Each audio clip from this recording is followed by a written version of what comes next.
कलाम मुक़द्दस में से हमारे लिए आज की तलावत इशाया नबी का सहीफ़ा, उसका 63वां बाब, उसकी 16वीं, 17वीं और 19वीं आयत, और फिर उसका 64वां बाब जिसकी 3री से 8वीं आयत तक। क्योंकि तू हमारा बाप है, बेशक इब्राहिम ने हमें ना पहचाना और इसराइल ने हमें ना जाना। आए खुदावंद, तू ही हमारा बाप है, तू ही कदीम से हमारा फिदिया देने वाला कहलाता है। आए खुदावंद, क्यों तूने अपनी राहों से हमें भटकने दिया और हमारे दिलों को सख्त किया, ताकि तुझसे ना डरें। अपने बंदों की खातिर, यानी अपनी मेरास के कबाइल की खातिर हमारी तरफ फिर आ।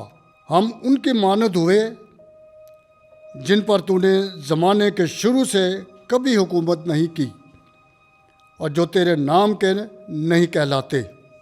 जिस वक्त तू खौफनाक काम करे जिसके हम मुंतज़िर ना थे और जिसकी खबर ज़माने के शुरू ही से कभी ना सुनी गई, ना कान ने सुना और ना आँख ने देखा कि तेरे सिवा कोई और खुदा अपने मुंतज़रीन के लिए कुछ करता है।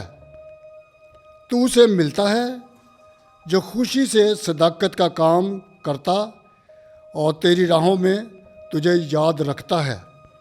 देख, तू गुस्से हुआ पर हम गुनाह करते गए। तू हमारी शरारत को देखकर बुड़बुड़ाया पर हम बदी करते रहे, और हम सब के सब नापाकों की तरह हो गए और हमारी तमाम सदाकत पारचाए हैज़ की मानद हुई। हम सब पत्तों की मानद गिरते हैं और हमारी बदियाँ हमें हवा की मानद ले जाती हैं, और कोई बाकी नहीं जो तेरे नाम को पुकारे, और ना कोई आमादा है जो तुझसे लिपटा रहे।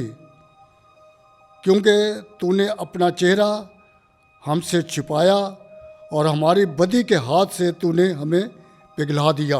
और अब आए खुदावंद, तू हमारा बाप है, हम मट्टी हैं, तू हमारा बनाने वाला है और हम सब तेरे हाथ का काम हैं।